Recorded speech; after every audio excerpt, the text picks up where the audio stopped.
په دې بزرګانو کې یو عالم تیر شوی دی، یو لوی محدث دی، عبدالله ابن مبارک رحمه الله.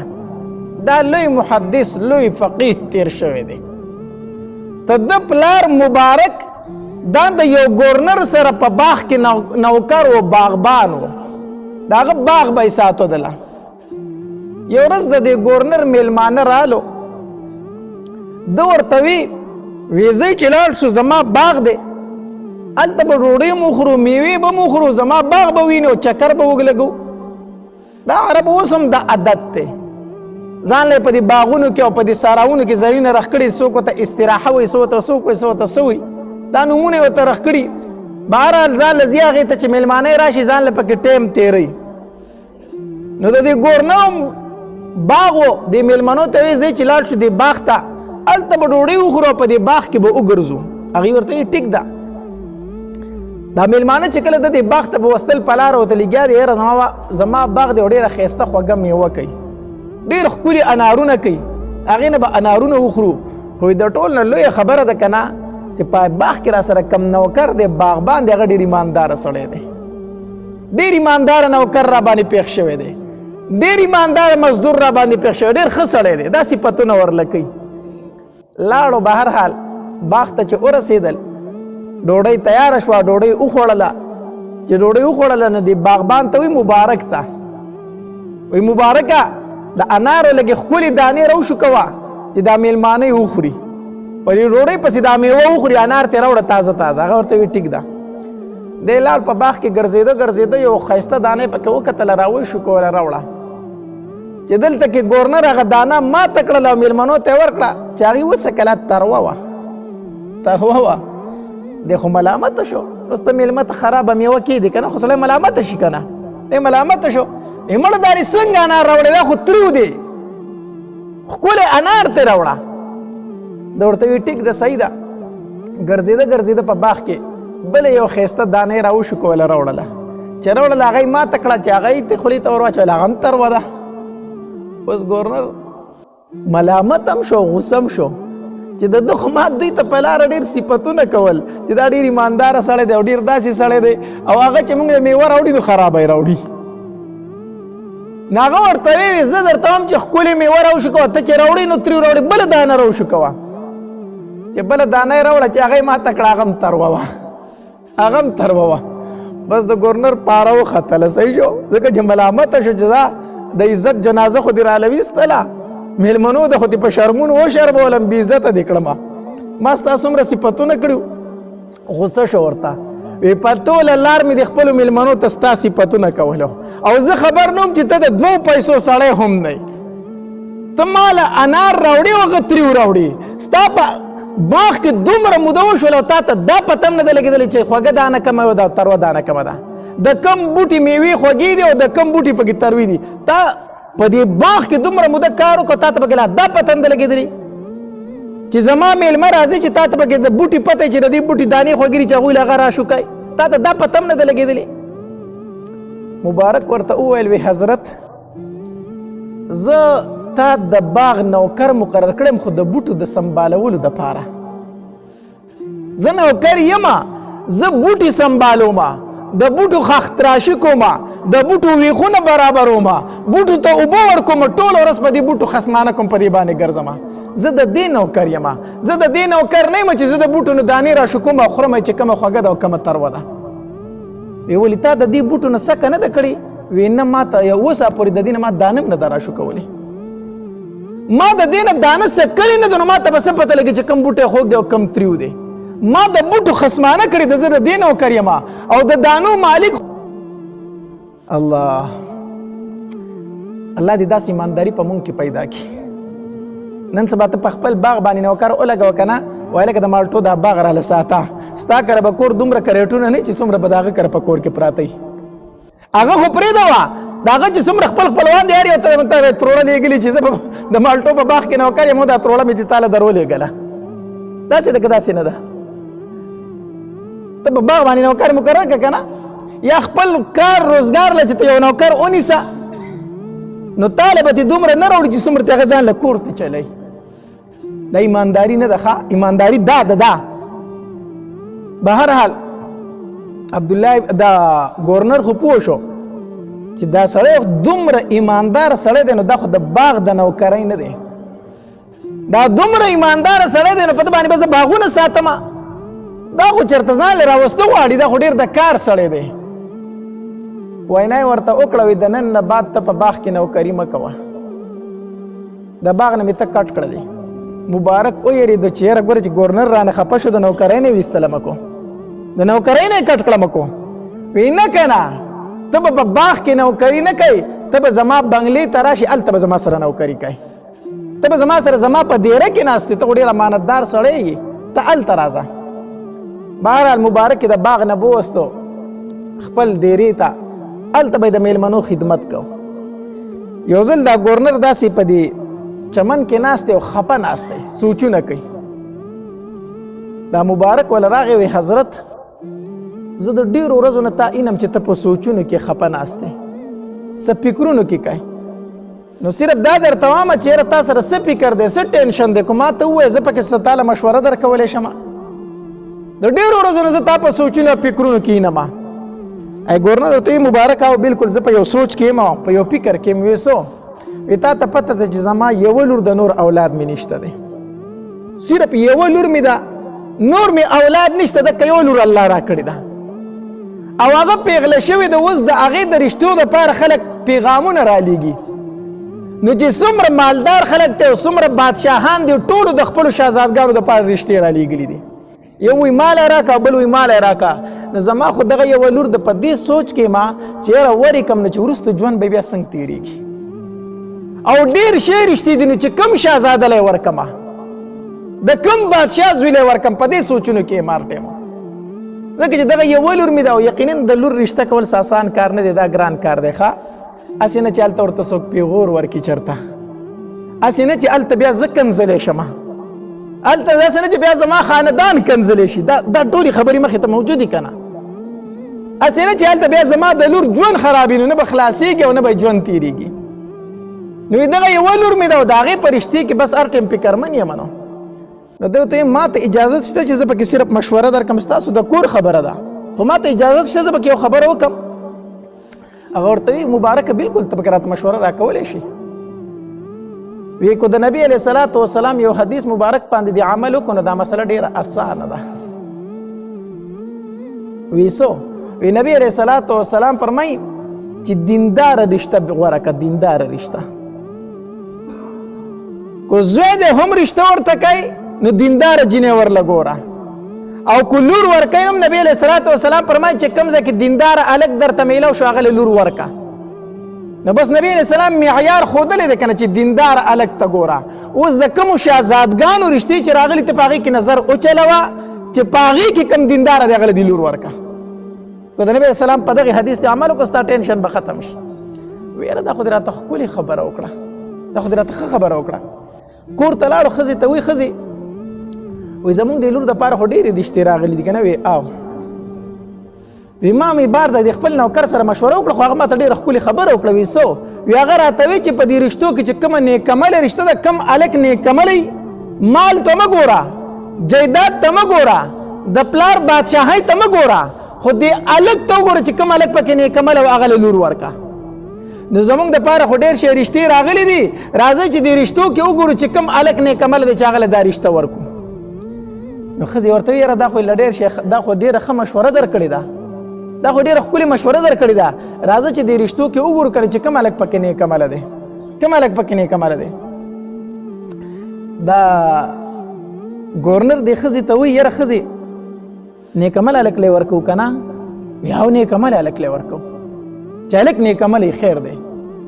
بیا زه خپله خبره وکړم. وی او وکړه. وی ما ته خو دې مبارک نه بل هلک نیکمله نه ښکاري، زمونږ دا نوکر نه دی، دا کوم چې مونږ سره کار کوي، دا زمونږ مزدور چې دی دا مبارک، ته ده نه خو ما ته بل نیکمل هلک نه ښکاري. د ښځو طبیعت خو یې داسې که نه. ښځه په غوسه شوه. وي دا څه وایي دا زمونږ چې کوم نوکر دی ته به خپل لور هغه له ورکوي. نیک وګوره خو په دې شهزادګانو کې وګوره، بادشاهانو چې کومې رشتې رالیږلي په دې کې نیکمله وګوره. نو اوس به ته د ګورنر لور ده او دا به ته د خپل نوکر له ورکوي کوم هلک چې ستا خدمتونه کوي.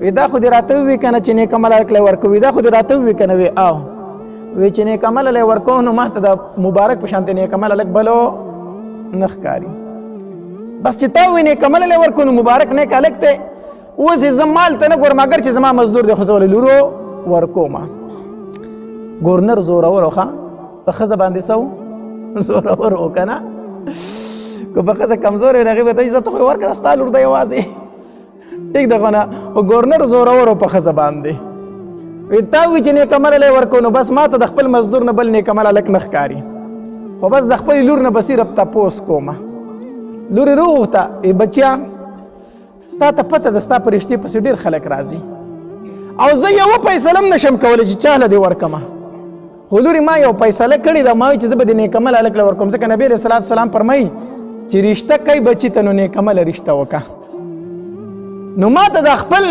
مزدور د مبارک ډېر نیک عمل ښکاري نو زه غواړم چې ستا رشته د ده سره وکړم لورې ورته ویل وی پلاره چې څنګه تا فیصله وکړه هغه شانتې ما ته منظور ده څنګه فیصله تا وکړه ما ته څه ده منظور ده ګورنر راغی مبارک ته وی مبارکه وی هو وی تا وی چې دا لور د نیک عمل هلک ته ورکړه د نبي علیه السلام حدیث مبارک دی وی او جي ما خو مشوره درکړې وه بس مبارک ته شه زه خپله لور تاله درکوم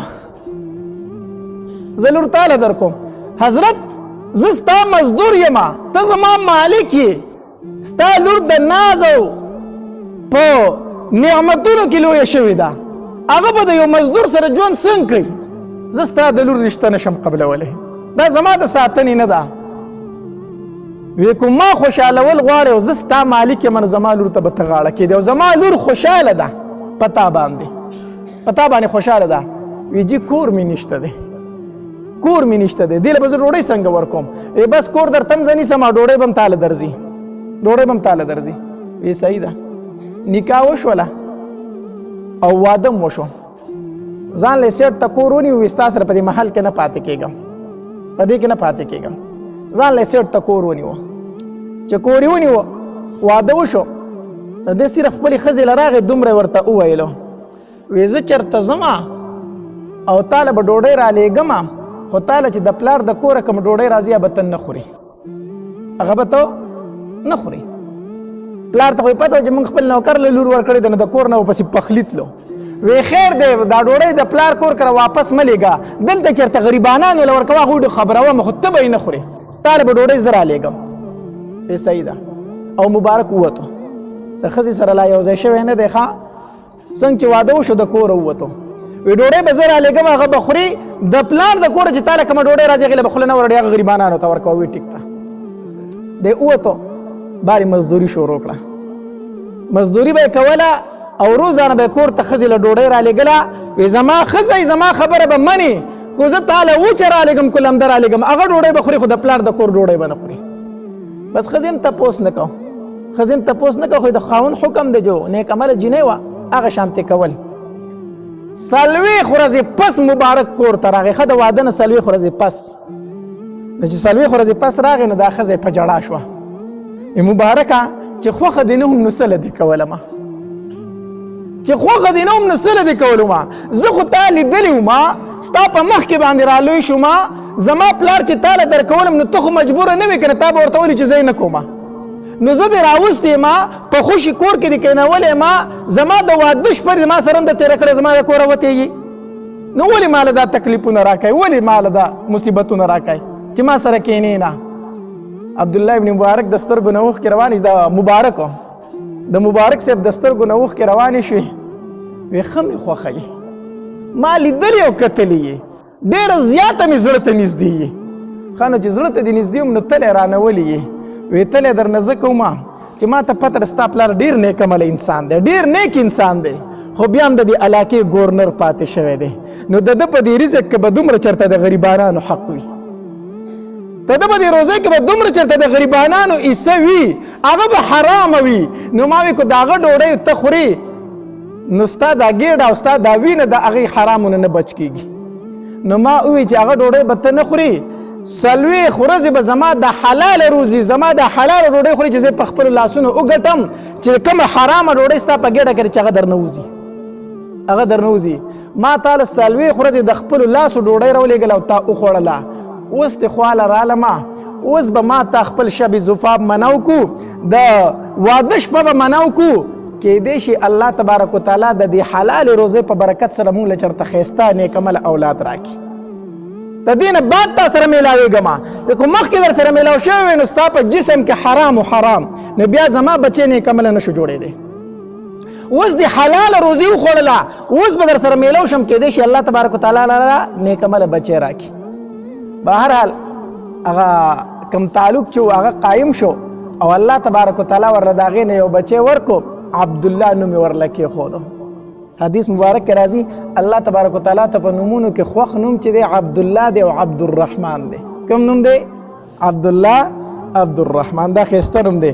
نو موږ ته خلک وایي مولوي صاحب زما بچي نوم کې د موږ ورته وایي عبدالله ورله کېده که نه مولوي صاحب مړه داسې د مشرانو نوم دې راته ووایي چېرته نوی سمارټ نوم راته ووایه. نو موږ وایو دا نوی سمارټ نوم ته خوښ که او بیا یې ما ته ووایه زه به یې معنی وګورم. د دې وجې نه زه د چا بچو له اوس نوم نه ږدم ښه زه د چا بچو له نوم نه ږدمه ولې زه چې ورته نوم ووایم نو وایي بل پکې نه و نو زه هم ته ورله کېدو خو بیا ما ته ووایه چې معنی یې څه ده زه به یې درله معنی صرف وګورم نورې خوښ ته که ځکه چې زما هغه بیا ته نه ږدي نو ښه خو دا ده چې ته یې کېږدي معنی به ورله زه وګورم.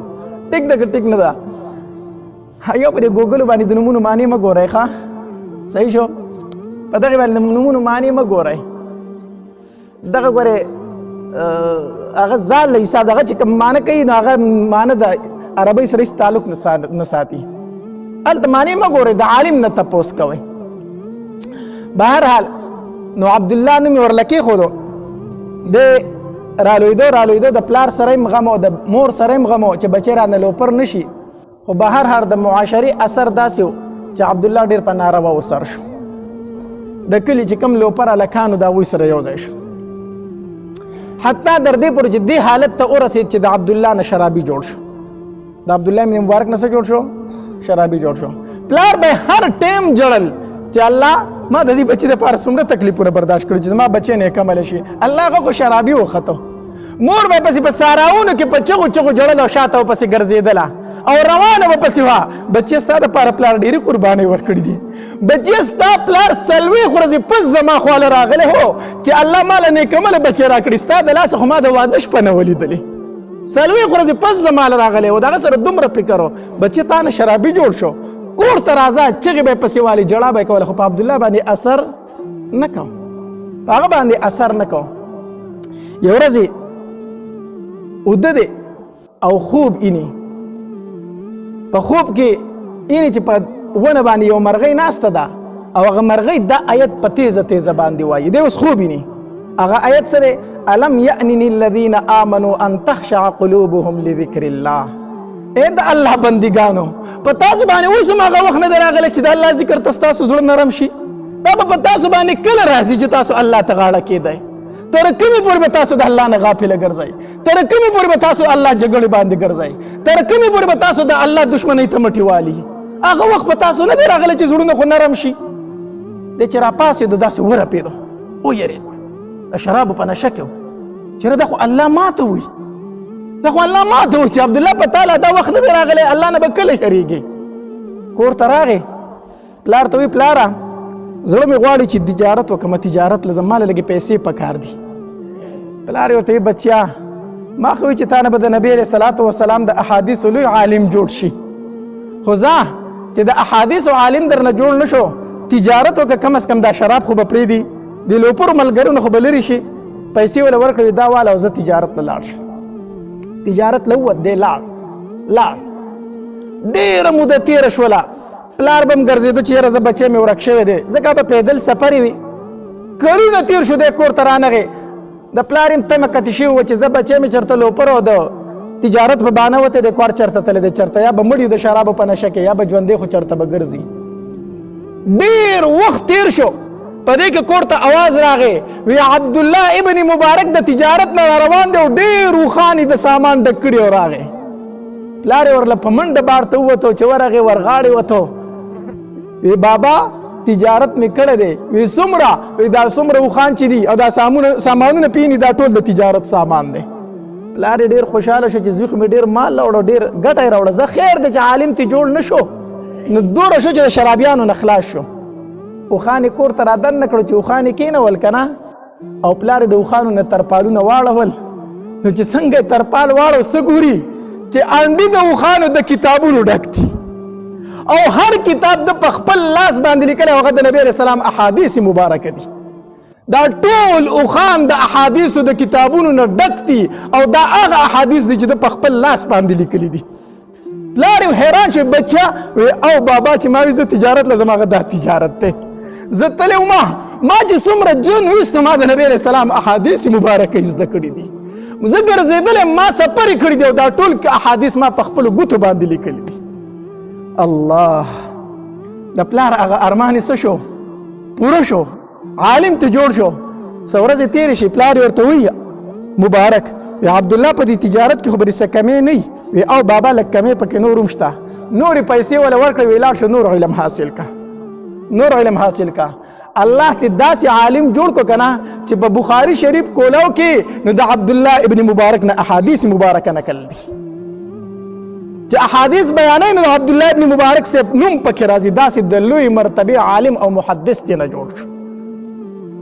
د محدثینو امام تی نه الله جوړ کو. د محدثینو امام دا ولي د هغې حلالې نوڼۍ برکت او د خبره مې درته تر دې پورې کوله د بچه اول حق په پلار دا دی چې نوڼۍ دې وله حلاله ورکړي حلاله خپل بچې د حرامې نوڼۍ نه وساته. هغې به دا بچه ستا د سر اوچتوالی ګرځي چې کله د بچې په حرامو لوی کړی سوال نه پیدا کېږي چې دا بچه ستا نوم اوچت کړي. دا بچه به دې په شرمونو شرموي بیا د ده نه عالم او حافظ نشي جوړېدی. ګورې یاد وساته.